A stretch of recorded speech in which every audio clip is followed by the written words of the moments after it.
A noite em que Mara decidiu passar no apartamento do pai morto foi a mesma noite em que ela percebeu que o silêncio tem peso. Não o silêncio de quem apaga a televisão, não o silêncio de uma cidade adormecida lá fora. Era um silêncio diferente. O tipo que se instala nos pulmões como cimento úmido, espesso, frio e carregado de um cheiro que não deveria existir dentro de um apartamento fechado por apenas 3 semanas. Algo entre ferrugem e mel podre. Mara jogou a mochila no sofá e ficou parada no corredor. 32 anos, professora de história, racional o suficiente para não acreditar em fantasmas, mas humana o suficiente para sentir que aquele lugar estava errado de um jeito que ela não conseguia nomear. O apartamento do pai ficava no 6º andar de um prédio em Porto Alegre, bairro Bonfim.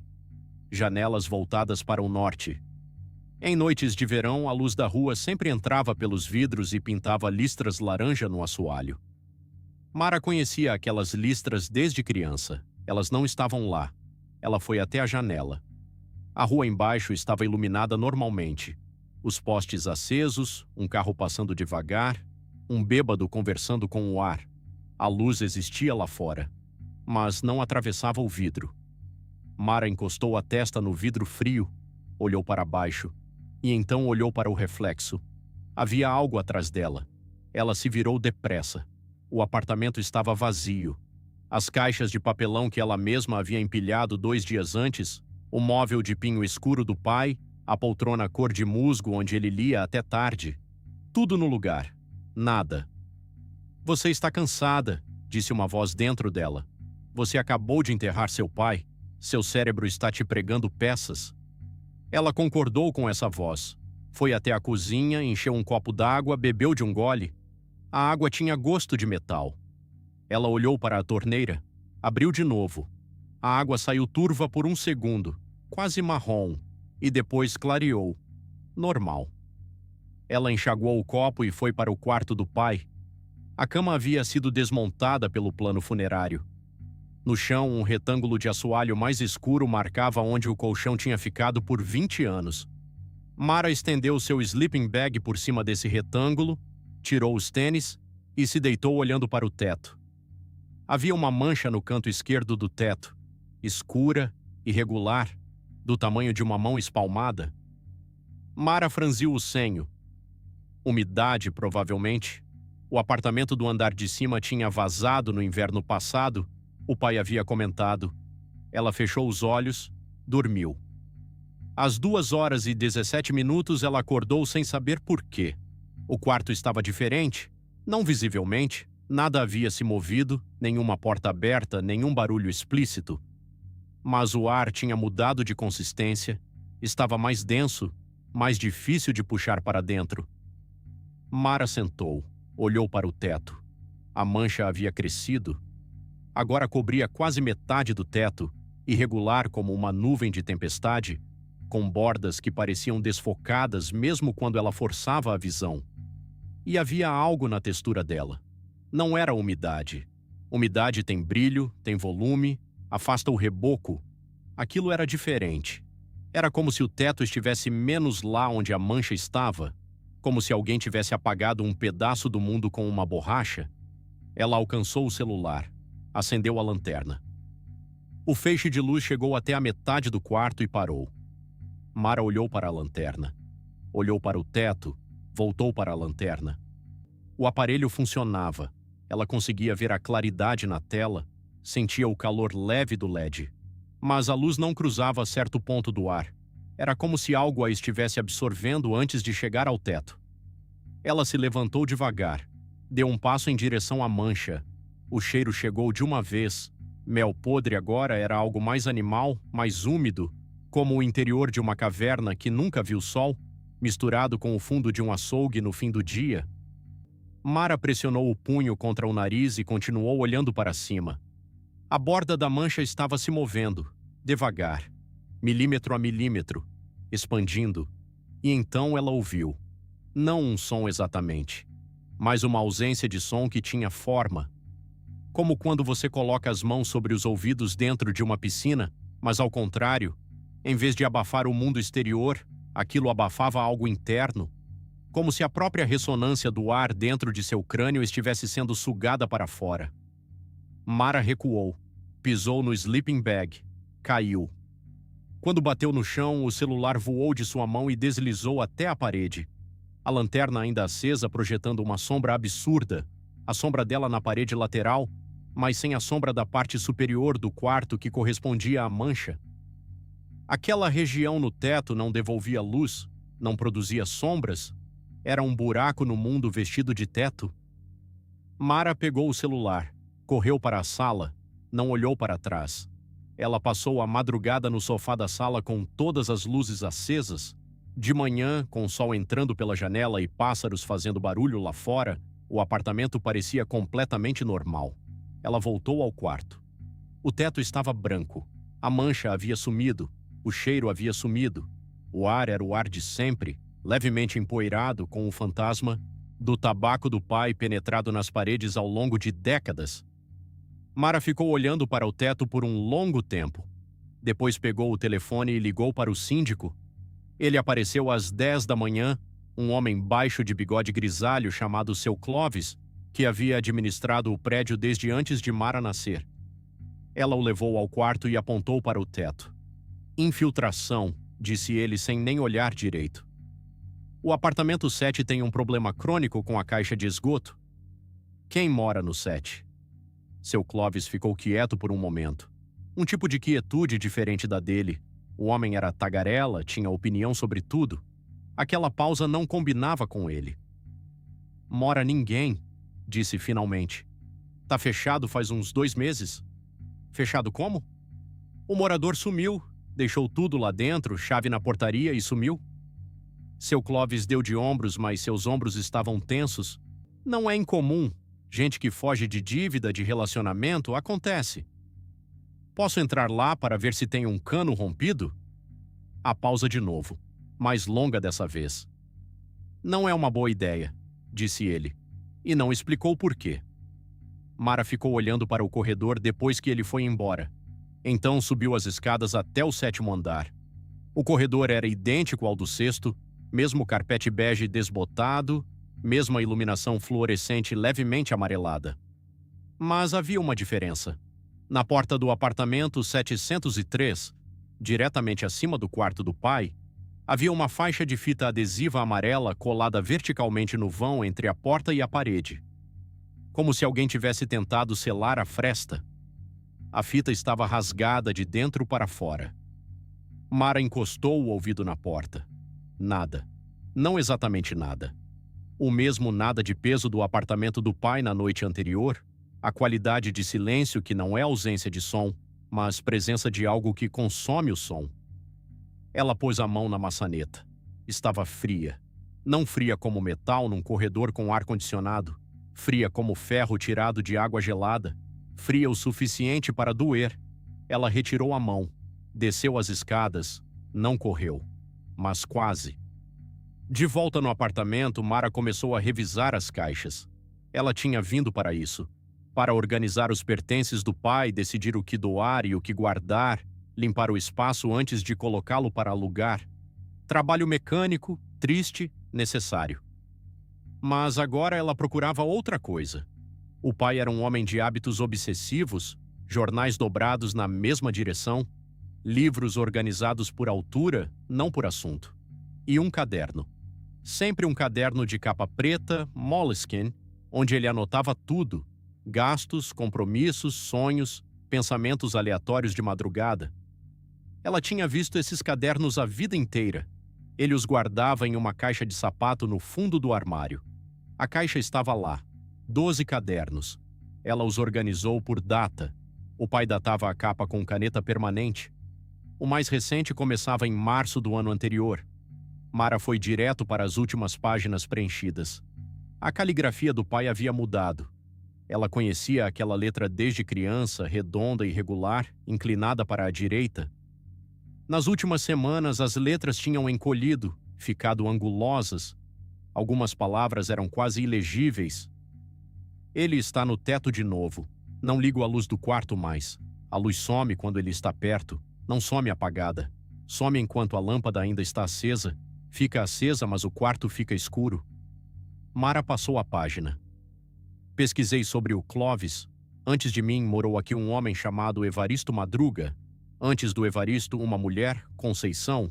Antes da Conceição, outros. Todos foram embora depois de um tempo. O Clóvis sabe. O Clóvis sempre soube. Ele não conta porque não quer que o prédio esvazie. Próxima página. O apartamento de cima foi fechado em agosto porque o morador tentou arrancar o próprio teto, com as mãos. Eles o internaram. Ele disse que estava tentando liberar o que estava preso lá dentro, tentando deixar ele sair. Eu acho que ele estava tentando matar, mas não sei se funciona assim com um processo. Próxima página. Hoje fiz um buraco no teto do quarto. Quero ver o que tem lá. Não consegui ver nada. Só senti o frio e o cheiro. Tapei o buraco com massa corrida. Ele deve ter chegado pelo buraco. Agora está dentro. Mara ergueu os olhos para o teto do quarto. A mancha havia voltado, pequena ainda, do tamanho de uma mão. E então ela entendeu para que servia a massa corrida que havia estranhado quando estava limpando o apartamento semanas antes. Um remendo irregular no canto esquerdo do teto do quarto, cor levemente diferente do restante. Ela havia pensado, reforma velha. Não havia pensado mais nisso. Ela voltou para o caderno. Não acho que ele é um ser, acho que é uma condição, como fogo. Fogo não é uma coisa, é um processo. Ele também é um processo. O processo de consumir luz, não calor, não matéria. Luz especificamente. Fótons. E onde os fótons não existem, o ar fica diferente, fica rarefeito, fica vazio de um jeito que não é só ausência. A última entrada tinha data de 6 dias antes da morte do pai. Infarto fulminante. Havia dito o médico. Sozinho no apartamento, provavelmente dormindo. Minha filha não pode vir aqui. Preciso ligar para Mara e dizer que não venha. Dizer que está tudo resolvido, que um sobrinho vai cuidar das coisas. Ela não pode ficar aqui de noite. Ele cresce à noite. De dia ele some, não sei se dorme, não sei se está em outro lugar, não sei se existe de dia. Mas de noite ele cresce até preencher o apartamento inteiro e depois desce pelo teto para o apartamento de baixo, e depois desce mais, e depois mais, e em algum momento não sobra nada. Nem ar. Mara fechou o caderno. Seu celular estava na mão. O número do pai ainda como primeiro da lista de favoritos. Ela ficou olhando para aquele número por um longo tempo. Ele não havia ligado. Era quase meia-noite quando Mara decidiu que ia embora. Ela foi buscar a mochila na sala. Colocou o caderno dentro. Olhou pela última vez para o apartamento que havia sido o lar do pai por 23 anos, as paredes com as marcas de moldura onde os quadros tinham ficado, a cozinha minúscula com os azulejos de flor azul que datavam dos anos 70. Então percebeu que o apartamento estava quieto de um jeito novo. Não o silêncio de antes. Diferente. O silêncio de antes tinha aquela qualidade de peso, de densidade. Este novo silêncio era mais leve. Era o silêncio de quando se tira todo o ar de um pote fechado. Mara olhou para o teto da sala. A mancha estava lá. Enorme. Cobria 2/3 do teto e suas bordas pulsavam, não literalmente, não como músculo, mas como o efeito de calor no asfalto, aquele tremor que engana o olho. E onde a mancha estava, a luz do teto simplesmente terminava. A lâmpada acesa, o filamento brilhando, mas a luminosidade sendo absorvida antes de chegar ao piso. O apartamento estava ficando escuro mesmo com a luz acesa. Mara foi até a porta. A maçaneta não girou. Ela forçou. Nada. Não estava trancada, se ela sentia que o mecanismo se movia, que a lingueta recolhia, mas a porta não abria. Era como se algo do outro lado a estivesse segurando, ou como se o batente tivesse dilatado, ou como se a geometria da porta e da parede tivesse mudado sutilmente para que os dois não encaixassem mais. O cheiro chegou com força.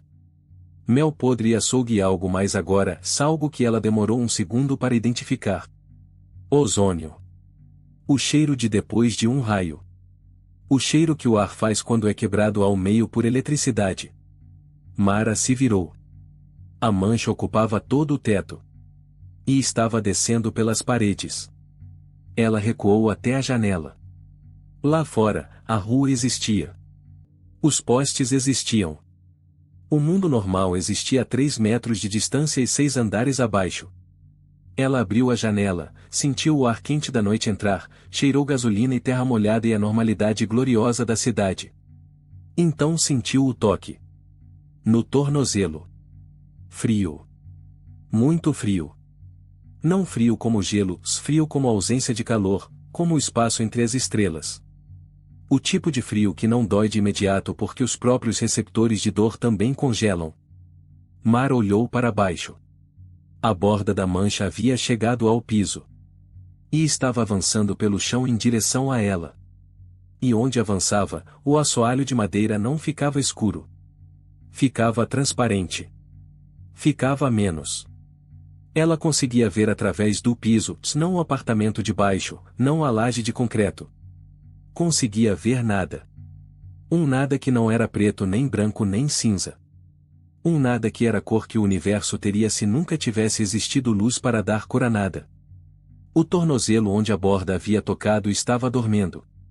Ela subiu na soleira da janela. O vento bateu no rosto dela. 6 andares. A calçada embaixo com suas pedras portuguesas irregulares.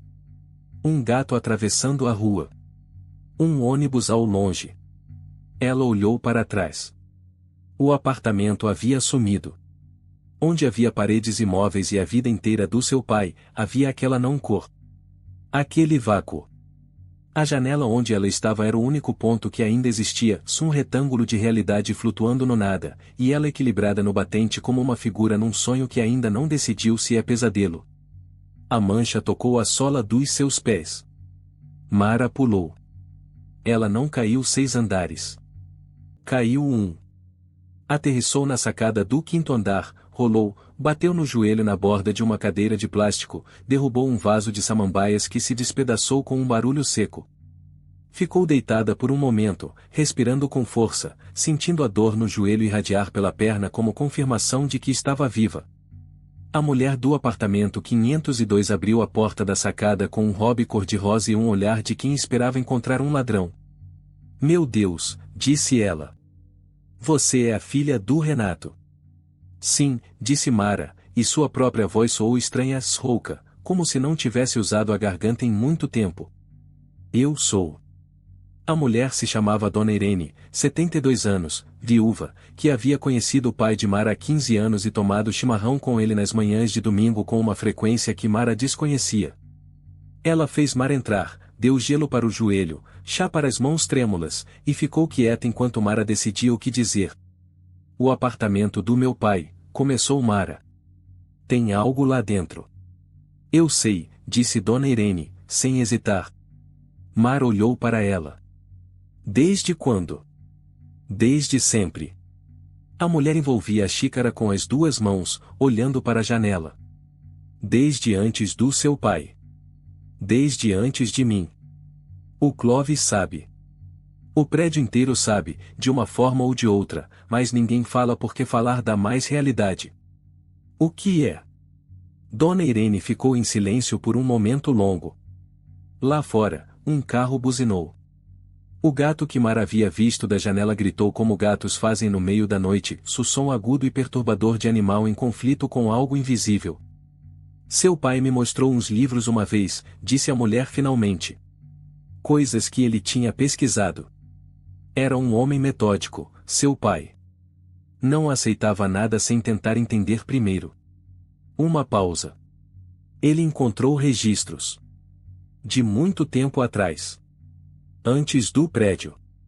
Antes das casas que existiram aqui antes. Uma nota num livro de atas da prefeitura de 1887 sobre um terreno que não podia ser construído porque os trabalhadores ficavam doentes. Relatórios de vertigem, hemorragia nasal, sensação de sufocamento sem causa aparente. O que causava isso? O que quer que esteja no apartamento do seu pai não chegou com o prédio. Estava no terreno. No solo." Dona Irene finalmente olhou para Mara. Seu pai acreditava que existia antes da cidade. Antes das pessoas, talvez. Ele chamava de processo, não de ser. Disse que tentar dar forma a ele era o erro, que todo mundo que tentava entender acabava criando uma imagem, e a imagem limitava o medo para algo gerenciável, e quando o medo ficava gerenciável as pessoas ficavam perto demais. Mara pensou no caderno. Acho que é uma condição. Como o fogo. Ele cresce à noite, disse Mara em voz baixa. E encolhe de dia. Sim. Dona Irene assentiu. Mas todo inverno ele fica um pouco maior do que era no inverno anterior. Todo ano um pouquinho mais. O apartamento do seu pai era o 4º andar, quando seu pai se mudou para cá. Agora é o 6º. Ela disse isso com a naturalidade triste de quem convive com uma doença progressiva há tempo demais. No ano que vem vai ser o 5º. Mara sentiu o frio no tornozelo pulsar uma vez. Olhou para baixo. Não havia marca visível. Mas o frio persistia, não na pele, mais fundo. Como se a temperatura tivesse descido 1 grau no interior do osso. Por que seu pai não foi embora? Perguntou Mara.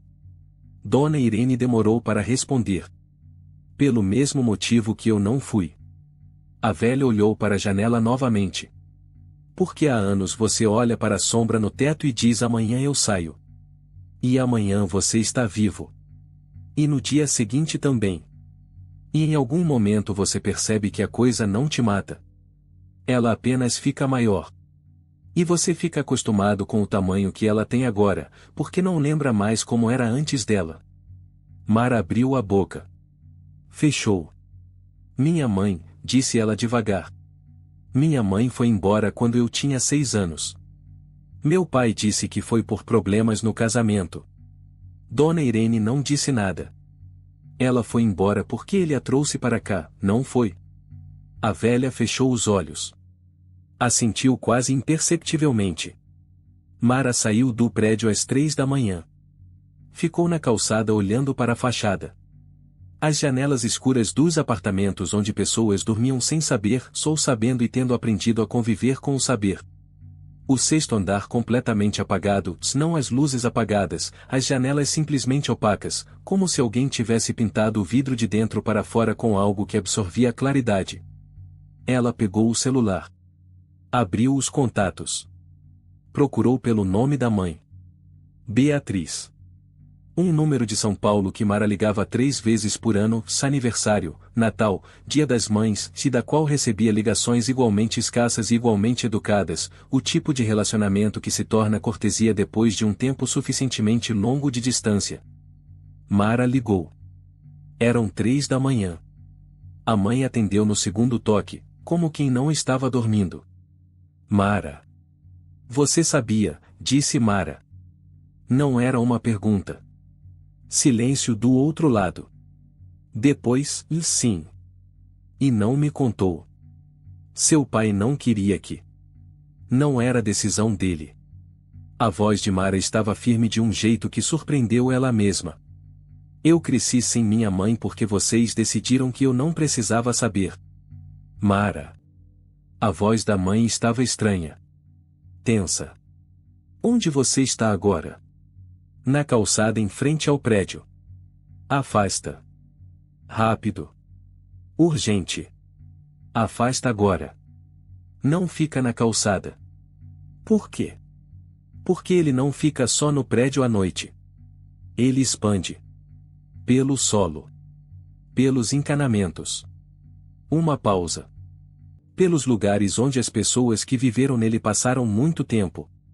Mara olhou para a calçada. Para as pedras portuguesas irregulares sob seus pés. Ela deu um passo para trás. Depois outro. Chegou até a borda da calçada, desceu para a rua, continuou recuando até o meio-fio do outro lado. Virou-se para olhar para o prédio da nova posição. E então viu. A sombra. Não a sombra de uma coisa. A sombra sem coisa. Uma mancha de não existência que saía pela base do prédio, rastejava pela calçada, se espalhava pelo piso de pedra com a lentidão de uma maré cobrindo areia, se havia chegado exatamente onde ela estava parada 1 minuto antes. Mara. A voz da mãe no telefone. Você consegue me ouvir? Sim. A voz saiu pequena. Você precisa entender uma coisa sobre ele. Sobre como ele funciona. Beatriz respirou fundo. Ele não persegue. Ele expande. Não tem intenção, não tem fome, não tem consciência. É como o crescimento de fungo, se ele vai para onde pode ir. O problema é que ele deixa marcas. Em tudo que toca. Mara olhou para o tornozelo. Ele me tocou. Silêncio longo. Por quanto tempo? 1 segundo. Menos. Eu pulei. Onde? No tornozelo. Ainda está frio. A mãe não disse nada por um tempo que se tornou longo demais. Mãe. Estou aqui. O que acontece com as pessoas que ele toca? Outra pausa. E então Beatriz disse, com a voz plana de quem ensaiou essa resposta por anos ou de quem a reprimiu por tanto tempo que virou fato frio e petrificado. Elas se tornam parte do processo. Não de uma vez. Devagar. Uma respiração. Como seu pai. Mara ficou imóvel no meio da rua vazia. Meu pai teve um infarto. Sim. O coração para quando não tem ar suficiente para funcionar. Ele estava dormindo. Ele estava dormindo quando o ar do quarto ficou rarefeito demais para sustentar um homem adormecido. A voz da mãe era cuidadosa. Cirúrgica. Isso não é o que você está pensando, Mara. Ele não sofreu. E ele sabia que ia acontecer. Ele sabia fazia tempo. Então por que ficou? A resposta demorou. Quando veio, chegou no tom de quem finalmente abre uma caixa que estava selada décadas demais. Porque depois de um certo ponto, a marca que o processo deixa em você começa a funcionar nos dois sentidos. Você absorve uma pequena parte dele. E ele absorve uma pequena parte de você. E quando você vai embora, você leva esse pedaço com você. E ele fica menor. A voz da mãe ficou mais baixa. Seu pai ficou porque descobriu isso. Ficou porque enquanto ele ficava, o processo ficava contido naquele prédio. Se ele fosse embora, se todos fossem embora de uma vez, não haveria mais ninguém para ancorar o processo. E ele se espalharia. Mara olhou para a cidade ao redor. As ruas.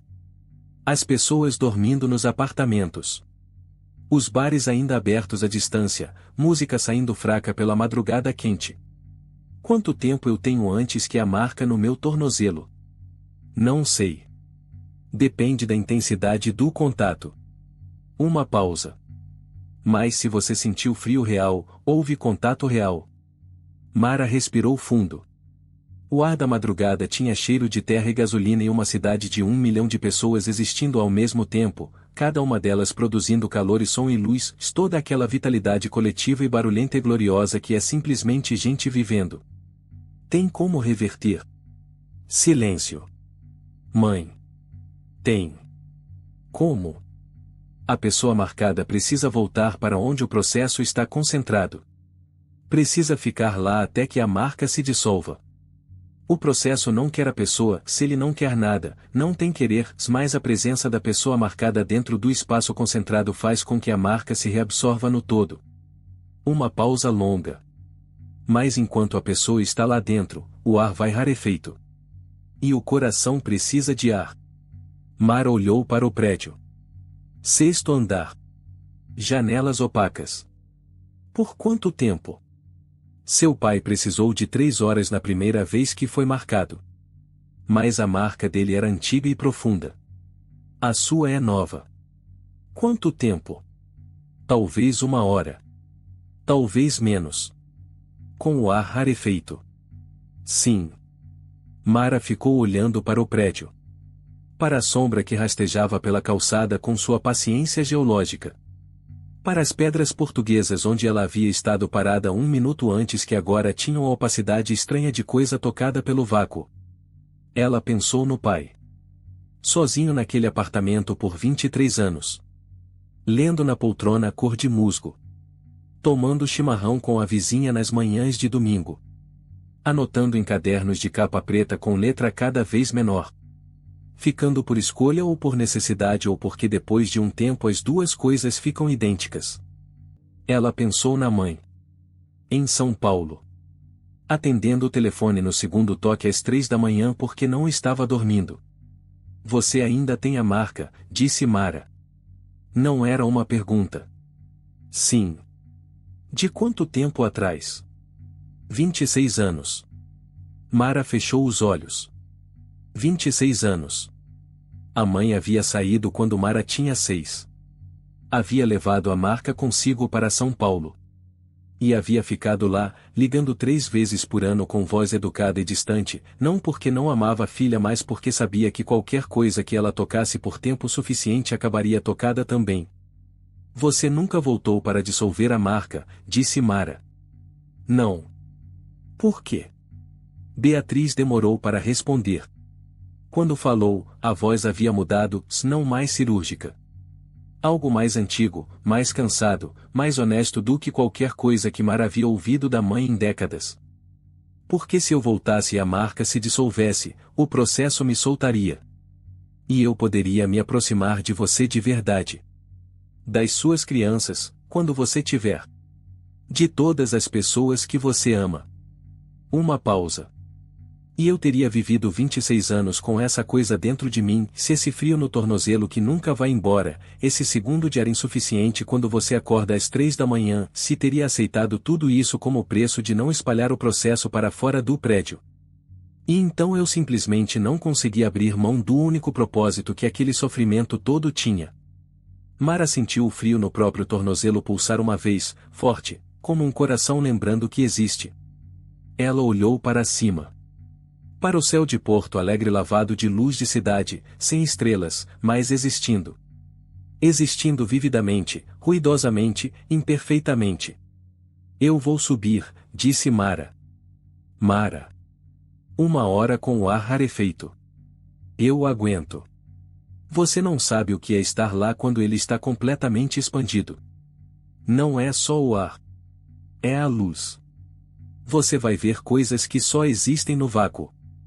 Formas que o olho humano não foi feito para processar porque nunca havia vácuo suficiente no mundo para elas existirem. Eu sei. Mara olhou para a calçada. Para a sombra rastejando. Se eu não for, essa marca fica em mim. E eu viro você. 26 anos em São Paulo ligando 3 vezes por ano. Silêncio. Mara. Sim. Respira fundo antes de entrar. Respira até encher completamente. E não para de se mover. A voz da mãe estava trêmula agora de um jeito que Mara nunca havia ouvido antes. Se você parar de se mover, o processo não distingue você do ar. E começa a consumir junto. Tudo bem. E Mara. Uma pausa. Quando sair. Quando terminar. Me liga. Vou ligar. Eu vou estar acordada. Eu sei, disse Mara. Você sempre está. Ela cruzou a rua. A calçada crepitou sob seus pés com o frio de coisa tocada pelo vácuo, mas ela estava no outro lado antes que a sombra chegasse até ela. Entrou no prédio pelo interfone, Dona Irene abriu sem perguntar. Subiu as escadas. Cada degrau um pouco mais frio que o anterior. Parou na frente da porta do apartamento do pai. Respirou fundo. Encheu os pulmões completamente. Sentiu o ar quente do corredor se acomodar em cada alvéolo como uma despedida. Colocou a chave na fechadura. A porta abriu. O vácuo a recebeu. Não como vento. Como ausência de vento. Como ausência de som, de calor, de resistência. Ela deu um passo para dentro e sentiu o apartamento engoli-la com a indiferença de um oceano engolindo uma pedra, sem hostilidade, sem intenção, apenas com a inevitabilidade de tudo que é grande demais para perceber coisas pequenas. As luzes ainda funcionavam. Ela via o filamento aceso nas lâmpadas.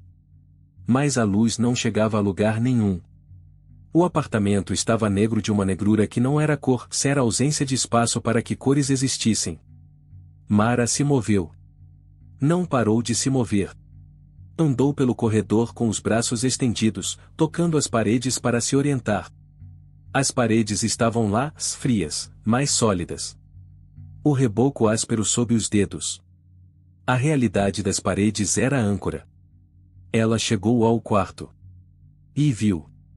A mãe havia dito, formas que o olho humano não foi feito para processar. Mas isso não era suficiente. Não havia palavras que fossem suficientes, porque palavras existem em espaços onde a luz também existe, e as palavras carregam a geometria do mundo iluminado, e o que havia no quarto não tinha geometria desse mundo. Eram volumes. Não formas, volumes. Dobras no espaço que ocupavam dimensões que o olho tentava registrar e o cérebro recusava. Como tentar olhar para o próprio ponto cego? Como tentar enxergar o momento exato em que a consciência some no sono? Coisas que existem no limite do que a percepção pode alcançar, sempre na periferia, sempre se dissolvendo quando olhadas diretamente. E havia som. Não o não som de antes. Som de verdade, mais invertido. Como se as ondas sonoras estivessem se propagando para dentro em vez de para fora, indo de todos os lugares do quarto em direção a um ponto central que não existia em nenhum lugar físico, mas que ela sentia no centro do externo como uma saudade de algo que nunca houve. Mara continuou se movendo. Andou em círculos pequenos, braços cortando o ar espesso. Os pulmões já ardiam, não por falta de oxigênio ainda, mas pela qualidade diferente do ar, a estranheza biológica de respirar algo que estava sendo modificado em tempo real. Cada inalação com aquele gosto de metal e ozônio e algo mais fundo, algo que ela só conseguia descrever como o cheiro de coisa que existiu antes de ter nome. O tornozelo latejava. Quente agora, não frio. Quente como febre. Ela olhou para baixo. No escuro do vácuo, havia um leve brilho saindo do tornozelo, não luz exatamente, mas como a ausência de escuridão num ponto específico. A marca sendo puxada. Reabsorvida. 30 minutos. Tinha que ser 30 minutos. Ela se moveu. Continuou se movendo. Contou os passos para não perder a noção do espaço. Bateu o pé num canto de caixa, dor aguda e real e bela pela sua normalidade. Encostou as costas na parede e deslizou até o chão e se levantou e andou de novo, sem parar, sem parar, sem parar. Os volumes no escuro pulsavam ao redor dela. Ela não os olhou diretamente. Em algum momento, se ela não sabia quando, o tempo tinha textura diferente lá dentro, se ela percebeu que o tornozelo havia parado de lateja. E que o ar estava um pouco mais fácil de respirar. E que a negrura ao redor tinha um grau a mais de cinza. E então, subitamente, como lâmpada que volta depois de queda de energia, a luz existiu. Não gradualmente. De uma vez. O apartamento do pai iluminado pela única lâmpada que havia sobrevivido. As caixas de papelão. A poltrona cor de musgo. O assoalho de madeira com o retângulo escuro onde a cama do pai havia ficado por 20 anos. Mara estava sentada no chão do quarto. Respirando. Só respirando. O teto estava branco. Ela saiu do prédio 18 minutos depois. Ficou na calçada. O ar da madrugada cheio de cheiros vivos, gasolina, terra, alguém fritando algo em algum apartamento próximo, o perfume péssimo de um bêbado que passou sem olhar para ela. O tornozelo estava quente. Ela ficou ali por um longo tempo, apenas respirando o ar da cidade como se fosse a primeira vez. Depois pegou o telefone. O número da mãe. Primeiro da lista de favoritos. Discou. Beatriz atendeu antes do primeiro toque terminar. Acabou, disse Mara. A mãe não disse nada por um momento. Quando falou, havia na voz dela algo que Mara não sabia nomear porque nunca havia ouvido antes, algo que levaria tempo para identificar como alívio misturado com terror misturado com a qualidade específica de quem recebeu uma notícia que esperou décadas demais para chegar. Você está bem? Estou. O tornozelo? Quente. Silêncio. Depois. Posso te visitar? Mara olhou para o prédio. Para as janelas do sexto andar, que agora eram só janelas, vidro transparente, a luz fraca do corredor atravessando, o apartamento vazio e normal e cheio da poeira e do cheiro de tabaco de um homem que havia morado lá por 23 anos e havia ficado por amor ou por dever ou pela impossibilidade de distinguir os dois. Pode, disse Mara. E foi a primeira palavra de verdade que ela disse para a mãe em 26 anos. Mas ninguém jamais soube, nem Mara, nem Beatriz, nem Dona Irene, nem o síndico Clovis com seu bigode grisalho e seus segredos de décadas, que o processo não havia sido dissolvido naquela noite. Havia se movido. 53 minutos de uma pessoa marcada dentro do espaço concentrado não desfazem décadas de expansão. Apenas redistribuem. O apartamento do sexto andar estava limpo. O solo embaixo do prédio, aquele solo que já estava marcado antes de 1887, antes das pessoas, antes da própria ideia de que aquele pedaço de terra seria algum dia habitado, se esse solo havia absorvido o que o apartamento havia liberado. E o solo se conecta com outros solos. E os encanamentos se conectam com outros encanamentos. E a água.